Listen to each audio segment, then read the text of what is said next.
राधे राधे, हरे कृष्ण। पावन कार्तिक मास का समापन आज हो रहा है और इस वर्ष कार्तिक पूर्णिमा का स्नान और व्रत 5 नवंबर दिन बुधवार को किया जाएगा। साथ ही इस दिन गुरु नानक जयंती भी है, तो आप सभी को कार्तिक पूर्णिमा और गुरु नानक जयंती की हार्दिक शुभकामनाएं। कार्तिक मास को स्वयं भगवान विष्णु का प्रिय मास कहा गया है और इस मास में किया गया स्नान, दीपदान और भक्ति मनुष्य को जन्मों के पापों से मुक्त कर मोक्ष के मार्ग पर अग्रसर कर देता है। तो आज के इस वीडियो में हम समझेंगे कि कार्तिक मास का उद्यापन कब करना है, कैसे करना है। यदि आपने पूरे कार्तिक मास में प्रातः स्नान, दीपदान, तुलसी सेवा, व्रत या नियमों का पालन किया है तो आपको उद्यापन कैसे करना है, संकल्प कैसे लेना है, पूजा कैसे करनी है, दीपदान कैसे करना है और अंत में क्षमा याचना कैसे करनी है। और अगर आप उन भक्तों में से हैं जिन्होंने कार्तिक मास में ना तो कार्तिक स्नान किया, न ही अन्य किसी नियम का पालन किया, जिन्होंने केवल सच्चे मन से कथा सुनी, हरि नाम जप किया या फिर तुलसी जी का पूजन किया, तो आपके लिए भी उद्यापन की विधि बताई जाएगी, जिससे आप भी अपनी भक्ति का पूर्ण फल प्राप्त कर सके। साथ ही जो भक्त घर पर गंगा स्नान करना चाहते हैं, किसी कारण से गंगा जी में जाकर डुबकी ना लगा पाए, तो उनके लिए मानसिक रूप से गंगा स्नान की विधि भी बताई जाएगी। और दीपदान का वो रहस्य भी जो कार्तिक पूर्णिमा को विशेष रूप से फलदायी बनाता है। तो कार्तिक पूर्णिमा के दिन आपको दीपदान कैसे करना है, ये भी इस वीडियो में जानेंगे। कार्तिक पूर्णिमा के दिन आप प्रातःकाल स्नान और प्रातःकाल पूजा सुबह 5:18 से 6:36 के बीच में कर सकते हैं। शाम की पूजा जिसमें आप दीपदान करेंगे शाम 5:33 से 6:51 तक कर सकते हैं। इसके अलावा भी शाम 7:52 तक आप दीपदान कर सकते हैं। और इस दिन चंद्रोदय होगा शाम 5:27 पर, जिस समय आप चंद्र देवता की पूजा करके चंद्र देवता को अर्घ्य देकर पूर्णिमा का उपवास खोल सकते हैं। पूर्णिमा तिथि के दिन कार्तिक मास का उद्यापन आप शाम तक कर सकते हैं और अगर आप पूर्णिमा का भी उपवास रखते हैं तो आपको दोनों ही नियमों का पालन करना चाहिए। तो ऐसे में जो लोग पूर्णिमा का व्रत रखते हुए अन्न ग्रहण नहीं करते हैं तो उन्हें उद्यापन करते समय प्रसाद रूप में केवल फलाहार ही ग्रहण करना चाहिए।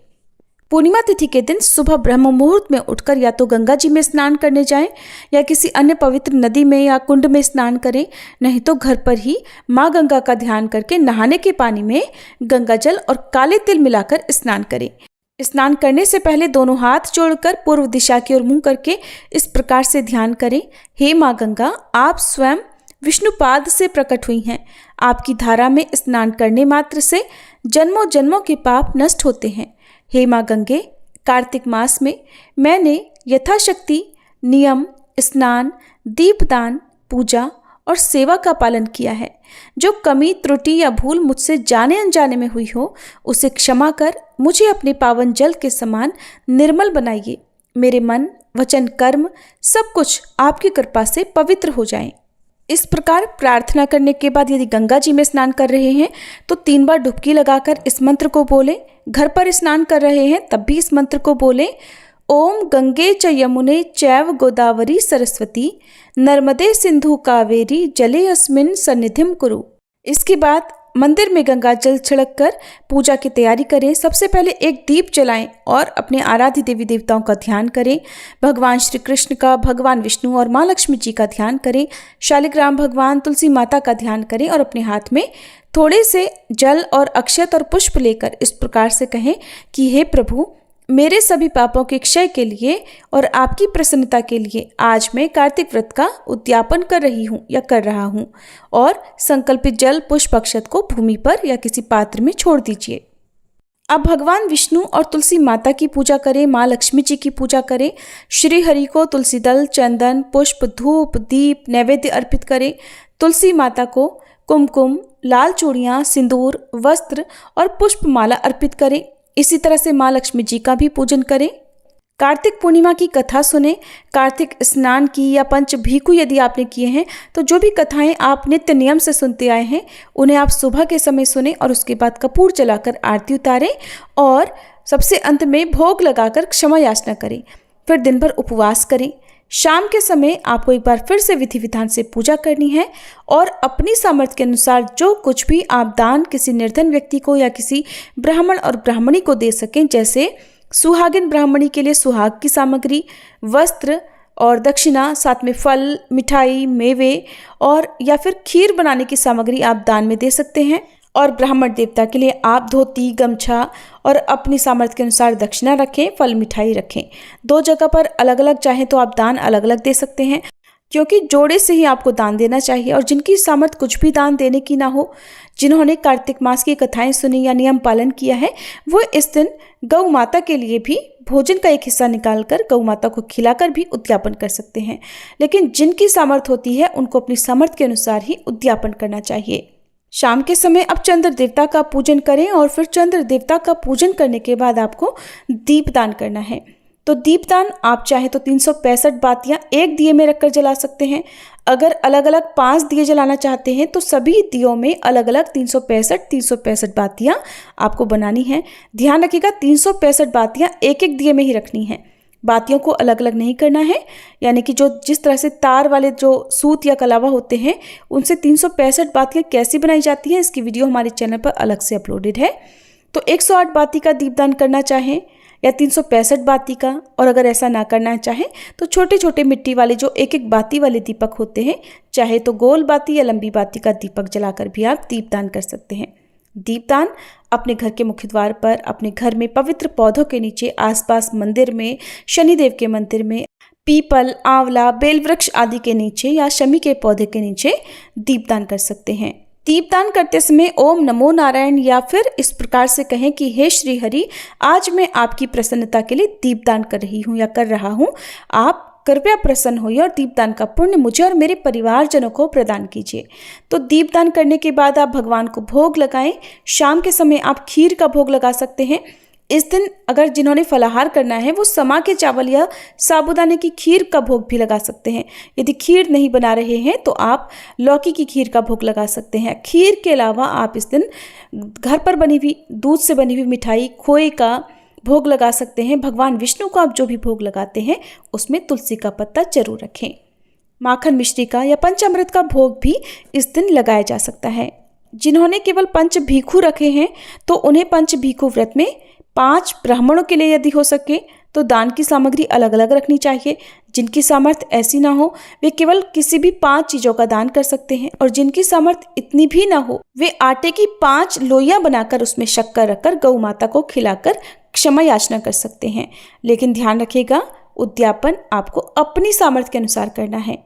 और सबसे अंत में क्षमा याचना करनी है कि हे श्री हरि, हे लक्ष्मीपति नारायण, कार्तिक मास में मैंने जो कुछ भी पालन किया, कहीं मन में, वाणी में, आचरण में मेरे कोई कमी रह गई हो, कोई नियम भंग हो गया हो, किसी दिन आलस्य हो गया हो, किसी दिन देव तुलसी की सेवा में कोई कमी रह गई हो, तो हे नारायण भगवान मुझे क्षमा करें।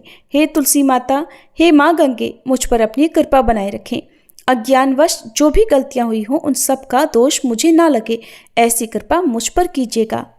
इसके बाद आप कार्तिक पूर्णिमा का जो दान है या उद्यापन करने के बाद जो दान की सामग्री है वो चाहे तो उसी दिन भिजवा सकते हैं, उसी दिन दान में दे सकते हैं, नहीं तो दान अगले दिन भी दिया जा सकता है।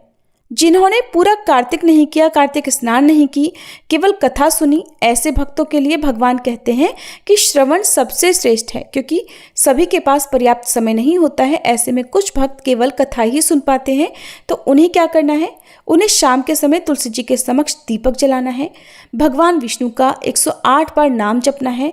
अगर आपको 108 बार नाम जपने में कोई परेशानी होती हो या आप संख्या भूल जाते हो तो जितनी देर भी आप भक्ति भाव से नाम जप कर पाए उतनी देर तक नाम जप कर सकते हैं। और ओम नमो नारायण या हरे कृष्ण महामंत्र का ही जाप आपको करना है।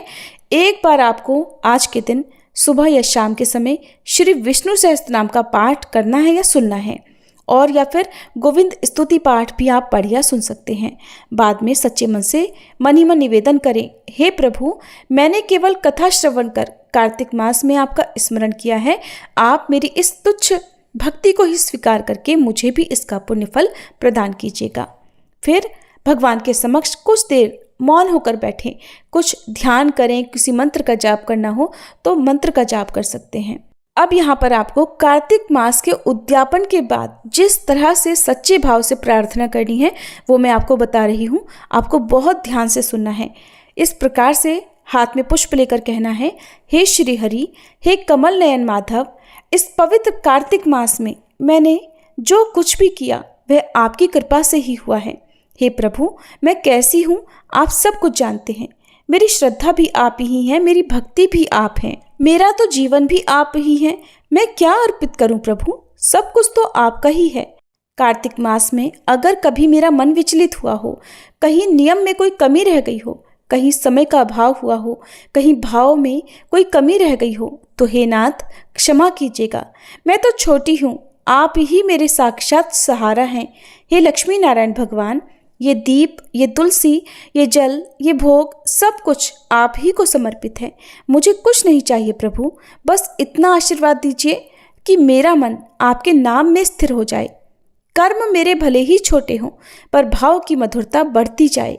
जीवन में चाहे दुख आए या सुख आए, पर मेरा रोम रोम केवल नारायण नारायण ही पुकारता रहे। हे तुलसी माता, आप श्री हरि की प्राण प्यारी हैं। जैसे आप सदैव भगवान के चरणों में स्थित हैं, वैसे ही मेरा मन भी उन चरणों से कभी अलग ना हो। हे माँ गंगे, मुझ पर अपना पवित्र जल बरसाए रखना। मेरे विचारों को, मेरी वाणी को, मेरे आचरण को निर्मल करते रहना। अब आज ये कार्तिक मास समाप्त हो रहा है, पर मेरी भक्ति और मेरा नाम जप, मेरा भक्ति स्मरण कभी समाप्त न हो। हर सांस में, हर धड़कन में, हर क्षण में श्री हरि का नाम ही बसा रहे। हे नारायण भगवान, अंत में केवल एक ही प्रार्थना है कि आप मुझे कभी मत छोड़ना। इसके बाद हाथ में लिए हुए पुष्प को भगवान के चरणों में अर्पित कर दीजिए।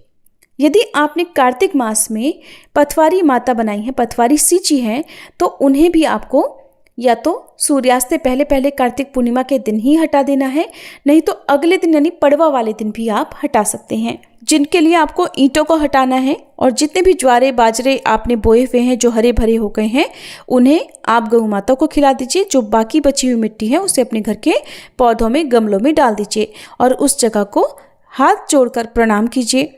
इसके अलावा यदि आप आज के दिन तुलसी जी की विदाई करना चाहते हैं, तो तुलसी जी की विदाई करते समय उन्हें लाल चुनरी ओढ़ाकर, श्रृंगार की सामग्री भेंट देकर, फल, मिठाई और दक्षिणा आदि के साथ, या आपकी जो सामर्थ्य हो जैसे वस्त्र या इसके अलावा भी गहने आदि के साथ उनकी विदाई कर सकते हैं।